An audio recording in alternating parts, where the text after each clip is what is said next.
From CBS News headquarters in New York, this is the CBS Evening News with Roger Mudd substituting for vacationing Walter Cronkite, and Tom Fenton in Nicosia, Charles Collingwood in London, in Washington, Marvin Kalb, Dan Rather, Leslie Stahl, Bruce Hall in Atlanta, Richard Wagner in San Clemente, and Ike Pappas in Grand Rapids, Michigan. Good evening. Turkey launched a massive air, sea, and land attack on Cyprus today, just 25 days after its first invasion of the island. Turkish forces reportedly were trying to secure a line running from Mansoura in the west through the capital of Nicosia and then east to the port of Famagusta. By nightfall, Turkey appeared close to controlling the entire northeastern third of Cyprus. The Greek-run industrial section of Nicosia was flattened by Turkish bombs and mortars, but nearby Turkish Cypriot areas reportedly were not damaged. The UN Security Council scheduled a meeting this evening on the Cyprus fighting. Early this morning, it held an emergency session to demand that the fighting stop. 11 hours later, a ceasefire was agreed to in Nicosia, but heavy fighting has continued beyond the city limits. The attack came as the Geneva peace talks between Turkey and Greece collapsed. We have a report on the fighting from Tom Fenton on Cyprus.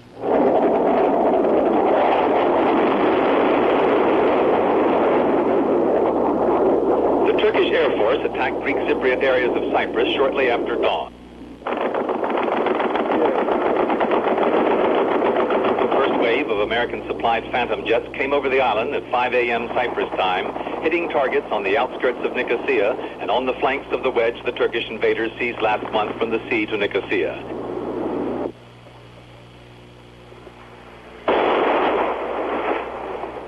Smoke could be seen rising from Greek National Guard headquarters, a radio station, and police headquarters in the Nicosia area. The Turkish air attacks on Nicosia came one after another as the day wore on. One of the locations hit was a large psychiatric hospital on the southern outskirts of the capital. The hospital bore an unfortunate resemblance to army barracks. Hardly a building was left untouched. Patients who had not been killed or wounded walked around in a daze or took shelter against the walls of their wrecked wards waiting for another attack. The sound of artillery could be heard in the distance as Turkish forces attempted to close the noose around the capital. Another apparently unintentional target was the Hilton Hotel, which is located next to Greek Cypriot army barracks. CBS cameraman Carl Sorensen, who filmed these scenes seconds after a pair of rockets straddled the hotel, received a neck injury from shrapnel. The hotel, which had been declared a neutral zone by the International Red Cross, was full of refugees and foreign newsmen when the attack came. 5 United Nations soldiers from Finland were injured when the first airstrikes hit their camp near Nicosia Airport. United Nations soldiers in other camps on the outskirts of Nicosia began digging in and preparing for a possible assault by Turkish troops. This UN position, manned by Canadian soldiers, was less than a mile from the Turkish line. Between air attacks, Turkish artillery began softening up the area near Nicosia Airport. It looked as if they were attempting to cut off the city from the airport and perhaps cut off the city itself. Greek Cypriot soldiers, with nothing more than antiquated light arms and a few bazookas, pulled back from the advancing artillery barrage. On the Greek Cypriot side, there appeared to be no forces capable of opposing the Turkish attack. What the Turks failed to win at the negotiating table, they are now apparently trying to take by force. Tom Fenton, CBS News, Nicosia. Today's Cyprus fighting has been costly to the UN peacekeeping forces. 3 Austrians were killed, 4 British and 17 Finnish soldiers have been wounded. Greece called the Turkish attack another Pearl Harbor and angrily withdrew its military forces from NATO, a move that threatens to further weaken NATO's southern flank. Turkish Premier Ecevit said his country does not want to take over all of Cyprus, just a fair share. Turkish Cypriots comprise about a fourth of the island's 700,000 people. It was Turkey that scuttled the Geneva peace talks when it rejected a proposal for a 48-hour cooling-off period. Charles Collingwood reports. When the Geneva talks on Cyprus broke down early this morning, British Foreign Secretary James Callaghan put the blame for the violence to come squarely on Turkey. In our view, what has happened now was unnecessary. It would have been possible to have worked out a solution. That is not just my view alone, although I have striven for 6 days now to try to get a solution. We know that it is also the view of the United States government Callahan then returned to London to meet with Prime Minister Wilson, who flew back from his vacation to join in the mobilization of international pressure against the threat of full-scale war between Greece and Turkey. Between urgent telephone conversations with President Ford and Secretary Kissinger in Washington, Wilson and Callahan also met with UN Secretary General Waldheim, stopping off in London on his way back to the UN crisis sessions in New York. Another actor in the Cyprus drama in London, Archbishop Makarios, had his own idea of who was the villain in the piece. I am, in particular, disappointed for the attitude of the United States, which I believe would have prevented Turkey from invading Cyprus, or at least put an end to the aggression. Charles Collingwood, CBS News, London. The Pentagon is taking a low-keyed attitude toward the renewed Cyprus fighting. A spokesman at the Defense Department said the 6th Fleet Mediterranean Force is in a normal high state of readiness and that there is no indication of a Soviet naval buildup in the area. Marvin Kalb reports on the Ford administration's response to the fighting and to the threat of war between Greece and Turkey. The warning from the new administration was clear and simple. If Greece and Turkey go to war, the United States will cut off military aid to these two NATO allies. This warning coincided with high-level deliberations all day aimed at heading off just such a war. The latest Turkish offensive produced President Ford's first international crisis, and it also produced America's first public criticism of Turkey. Spokesman Robert McCluskey chose his words carefully. The United States had hoped that it would be possible to achieve a resolution of the Cyprus issue in a peaceful way and at the negotiating table without a return to violence. We consider a resort to military action unjustified, and we deplore the Turkish resort to the use of force. The United States strongly supports the United Nations resolution calling for an immediate ceasefire. McCluskey seemed to acknowledge at one point that maybe the U.S. should have taken a tougher line sooner, but he dismissed as plain baloney the idea that the U.S. has been tilting towards Turkey. He did admit that the U.S. now favors setting up an autonomous region in Cyprus that Turkey would police and control. The only trouble is Turkey now wants the top third of the island, and the U.S., Great Britain, and Greece think that's a bit much. Marvin Kalb, CBS News, the State Department.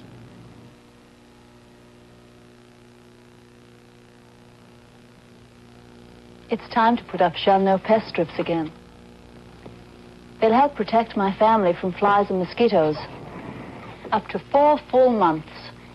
And this year, there's something new. This smart decorator holder I can open and close when the need is gone. But what I still like best is that I can hang or place no pest strips so they're well out of reach of my children while they're working. Shell No Pest strips help protect your family from flies and mosquitoes. Digel has told you that occasional acid indigestion and heartburn are often accompanied by gas. Now, this report from the U.S. government confirms that the only ingredients recognized effective against both acid indigestion and gas are an antacid combined with simethicone. And that's exactly what every Digel tablet is. No antacid alone relieves like Digel does. Digel relieves acid indigestion, relieves gas too. President Gerald Ford shuttled between conferences and crises today, between mayors and ministers, between the war on inflation and the war on Cyprus. Dan Rather reports from Washington. Conferences with Kissinger and others about the Cyprus war may prevent the president from announcing his choice of a vice president tomorrow or Friday as planned. Early next week now looks more likely. Our sources indicated today that President Ford's present plans call for replacing up to half of his cabinet members by the first of the year, and that only Secretary Kissinger's position at the State Department is absolutely secure. It was also indicated that among the first to leave is expected to be the Director of the Office of Management and Budget, Roy Ash. White House Chief of Staff General Alexander Haig is, these sources say, expected to go eventually. His possible successor, NATO Ambassador Donald Rumsfeld. Soviet Ambassador Dobrynin was a surprise White House visitor, delivering a personal message from Russian leader Leonid Brezhnev. Brezhnev hopes to meet Mr. Ford in the United States sometime over the next 9 months.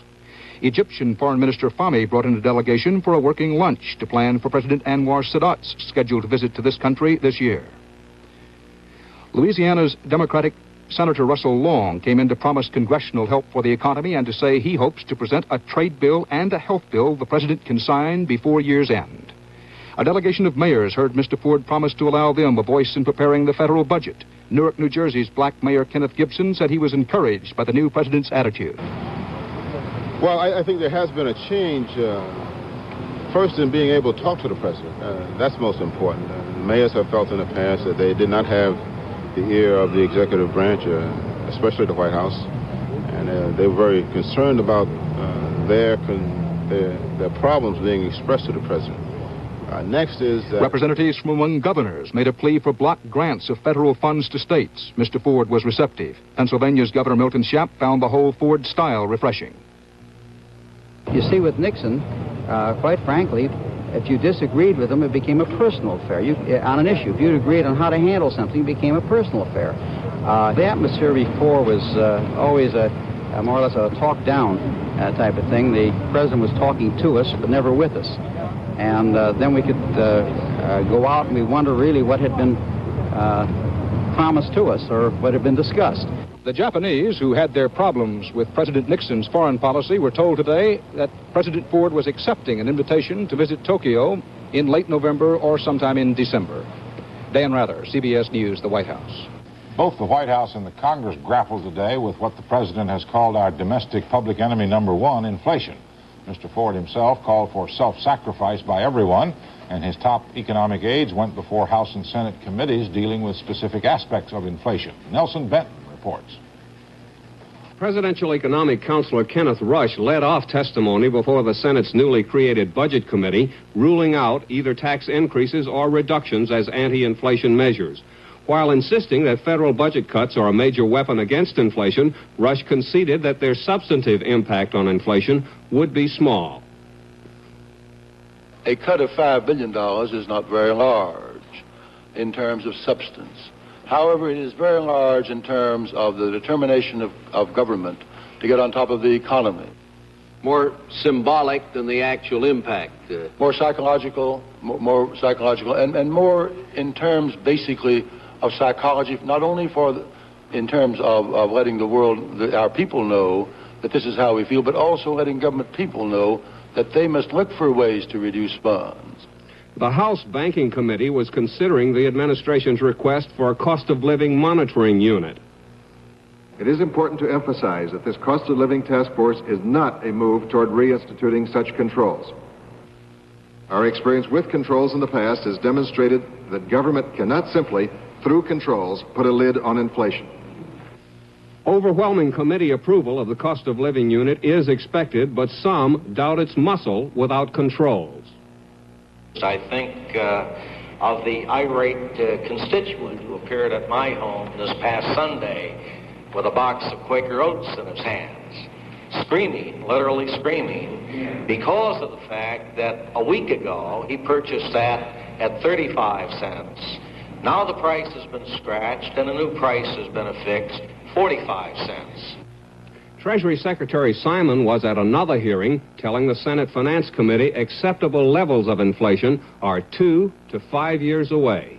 Nelson Benton, CBS News, Washington.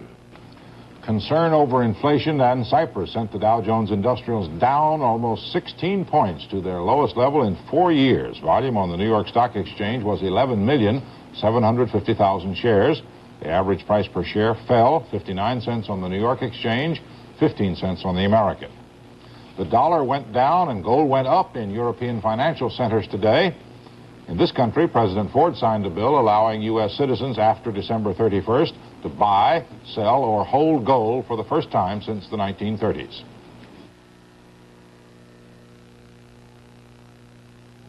This AMC Gremlin has the lowest list price of any car built in America. Is that so? Yeah, that's so. This AMC Gremlin has the lowest list price of any car built in America. Is that a fact? Yeah, that's a fact. This AMC Gremlin I got it. Good. All right, yeah, I got it. Okay. Can I ask you something? Sure. Where's the rest of your car, Toots? Get out of here. I'm working. AMC Gremlin, the lowest list price of any car built in America. There's a good word for denture wearers with hard-to-hold problems. It's plastic. And new Super Polygrip's got it.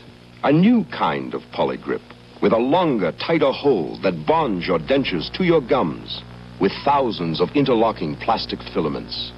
Now, extra holding power for hard-to-hold denture problems. New Super Polygrip with plastic. Regular Polygrip for normal hold. The Ford administration announced today, although not precisely in President Ford's name, that all of Richard Nixon's famous taped White House conversations belong to Richard Nixon. Leslie Stahl reports. All of Richard Nixon's tapes not under subpoena by the special prosecutor and all of his personal notes, including those under subpoena, will be boxed and sent to Mr. Nixon. White House spokesman Gerald Horst said President Ford took no part in making the ruling, although he said the president does concur in it. Horst said the judgment was a collective one by White House lawyers after consultation with the special prosecutor's office. But Jaworski's spokesman said his office was not consulted, but rather informed after the fact. And sources there say they object. They still believe the tapes are the property of the United States government and not of private citizen Richard Nixon. No decision has been reached on whether the special prosecutor will fight this ruling through the courts. The tapes are still in the White House vault under Secret Service protection and will be moved as soon as Mr. Nixon informs the White House where he wants them sent. After the ruling was announced today, Mr. Ford's press office moved quickly to divorce this administration from the White House scandal by refusing to answer any questions about the tapes. One aide said it was done under an earlier administration. It involves Nixon now, not us. Leslie Stahl, CBS News, Washington. The mayor of Fayette, Mississippi, Charles Evers, indicted on charges of federal income tax evasion, said today he's not guilty of those charges. Evers says the Internal Revenue Service listing of his 1968-70 income as $180,000 was incorrect, but he said he didn't know what the correct total was. Evers charged that people outside the state were out to get him, to destroy him financially and politically.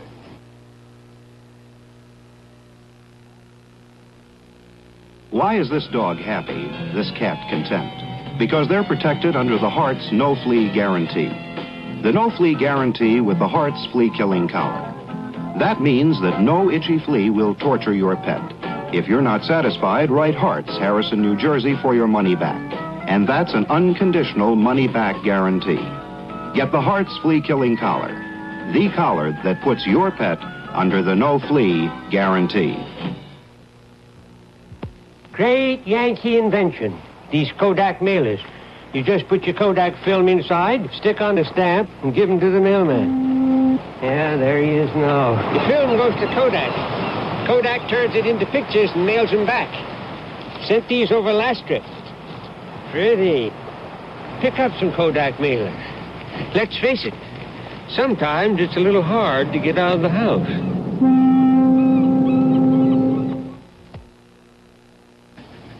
Virtually all of the votes in Georgia's Democratic gubernatorial primary have now been counted, and as expected, Lieutenant Governor Lester Maddox led the big field, but he didn't lead it by enough to win without a runoff. Bruce Hall reports. The controversial Lester Maddox got only 35% of the vote last night and was forced into a runoff for the Democratic nomination. Lester Maddox had become the primary issue of the campaign, and he had hoped for at least 50% of the vote.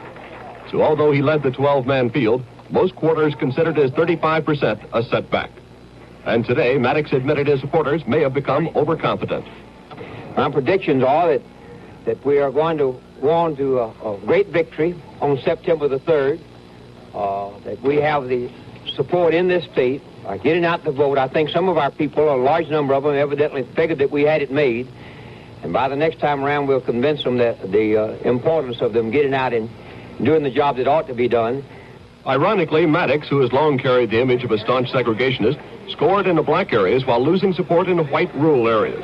His opponent on September 3rd will be George Busby, a conservative to moderate state legislator with ties to Governor Jimmy Carter. I think that we have in this state at this time responsible people that think for themselves, that vote for themselves, and I think that they want to hear from someone like George Busby on not racial issues, but problems in this state. And this is where I'm going to deal with Lester Maddox in the race.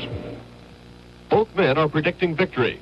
But after last night's showing, political analysts are saying for the first time, Lester Maddox may be defeated in Georgia. Bruce Hall, CBS News, Atlanta.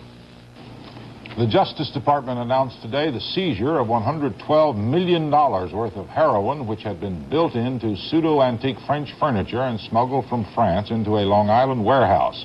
5 people, 4 of them French, the other Argentinian, were arrested after one of the group tried to sell information about the scheme to U.S. agents.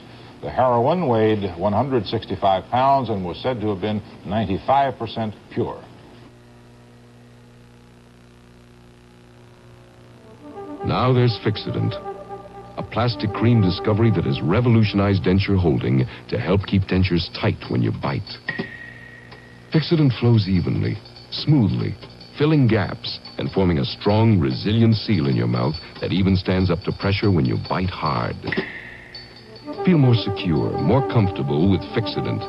It helps keep dentures tight when you bite. Fixodent. These are regular eye drops, and these are regular eye droppers.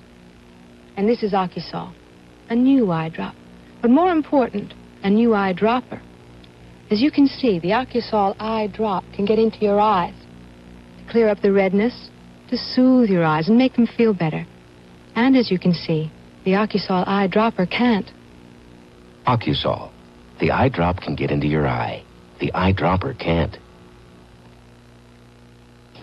America's change in presidents has brought about some changes in America's real estate. We have 2 examples. The first from Richard Wagner on the beach at San Clemente. The surf was up this morning in front of the home of private citizen Richard Nixon, and surfers were riding the waves. In the recent past, when President Richard Nixon was in residence here, all surfers could do was wait for him to go back to Washington. The beach was closed to the public.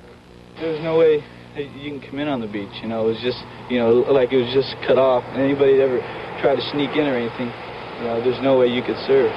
You know, like even when surfers wanted to surf out here, you know, like they'd come out early in the morning and try to sneak out, and then they'd get the Coast Guard cutter to cut in closer on them. There's just no way. Conspicuous by its absence today was the Coast Guard cutter, which normally patrolled the waters offshore when the 37th President of the United States was in California. That protection ended on Monday. Even though the beach is now open, no one is about to be able to walk up the hill to Casa Pacifica and drop in on the Nixons. The former president is entitled to Secret Service protection for the rest of his life. And agents were on the job today, as they have been ever since last Friday when the Nixons came home. Richard Nixon is maintaining his privacy since returning to California, but gone now are the days when he could take solitary walks along this beach to think his private thoughts. Richard Wagner, CBS News, San Clemente. And in Grand Rapids, the hometown of President Ford, Ike Pappas has the story of a house that nobody wanted until last Friday afternoon. Rundown house in a black neighborhood on Union Avenue, Grand Rapids. A few days ago, you could have bought the house for only $5,500. But that was before reporters discovered that President Ford spent 7 years of his boyhood here. Now you can't touch the house for any amount, as brokers such as Bob Cusack and his wife are discovering. I came down prepared to pay $9,000 for it. And I got down here and I found out it was for sale for $5,500. Really? And I was all set to pay $9,000. I still would pay $9,000. The Veterans Administration, which took title in 1972 when the last owner defaulted on a GI loan, suddenly pulled the house off the market Monday morning when it too learned from newspaper accounts that it had a potential historical gem on its hands. Nevertheless, calls from people all over the country have been pouring into the Westdale Company, the real estate firm which had been trying, unsuccessfully, to unload the house for the VA. I left instructions with our switchboard operator this morning. I said, for goodness sake, save me the wear and tear. Just tell these people when they call that the property is not for sale, that government is not going to sell it. That doesn't do a bit of good. They won't believe her. The VA is now attempting to make the house look more like the former home of an American president. We have orders from Veterans Administration now to replace window screens, clean up the yard, sharpen the place up. There is talk of turning it into a landmark. Very few neighbors recall young Jerry Ford when he ran these streets and played football at nearby South High. But Miss Sylvia English says the neighborhood is overjoyed with its newfound prominence. Oh, I think it's fun. I think it'd be nice if we'd have a old museum or something like that there.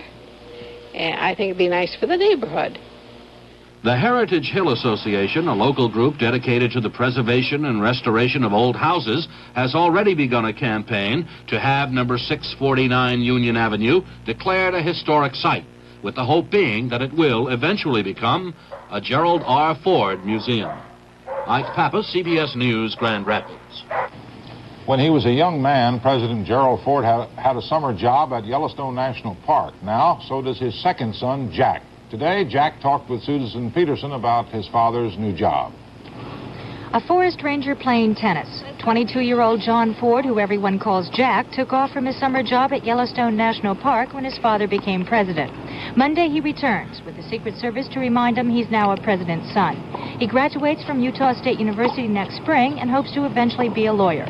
Ford says he's excited about his father's new job but has reservations. Probably the last few presidents, you've seen all of them look 10 years beyond their actual age and so forth. It's such a draining emotional and physical and mental experience that as a son thinking about my father, I'm very hesitant to be too excited about it. So you're worried for him a little bit? Sure. As a son and so forth. As a citizen of the country, you know, I'm very excited and very hopeful and very pleased with all, with him being the president. Ford thinks the White House is a better place to visit than live. Claiming to be the most political of all the Ford children, he evaluated the last 2 years, sounding much like his father. You know, in a lot of ways, it might even be good for the country, a lot of what's happened in the last few years. A shocking experience for everyone to sit back and reassess, you know, who we are, and what the country is, and where we are headed, and reevaluate our entire selves. It could be very helpful, I think, in that sense. Susan Peterson, CBS News, Alexandria, Virginia. That's the news this Wednesday night. I'm Roger Mudd, CBS News. Good night.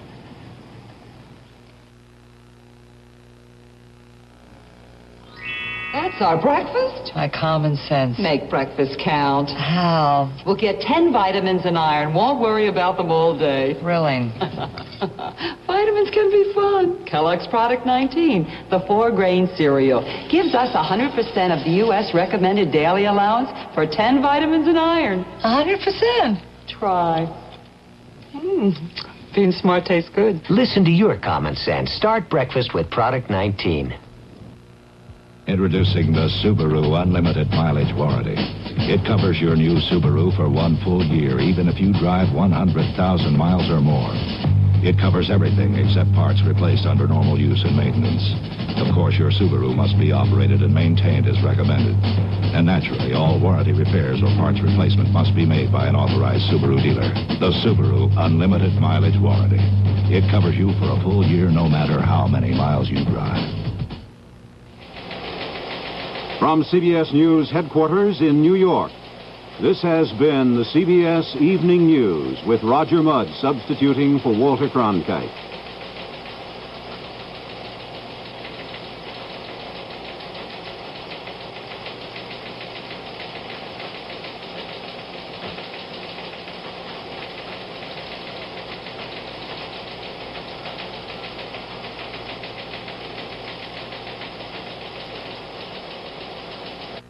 He's a bachelor who loves classical music and modern women. Meet Paul Sand in Friends and Lovers, a new comedy series following All in the Family. Saturdays this fall on CBS. WLAC-TV, Nashville. Good evening. I'm Harry Chapman. In the news this Wednesday, an interview with Governor Dunn on his meeting with President Gerald Ford, and that Springfield, Illinois band finds happiness in Nashville. Vic Mason has the weather, and Hope Hines will have today's sports story. Eyewitness News, a complete look at the events that make this day unique in news, weather, and sports, shaped by the people of our time, as reported by the Channel 5 Eyewitness News team. Good evening.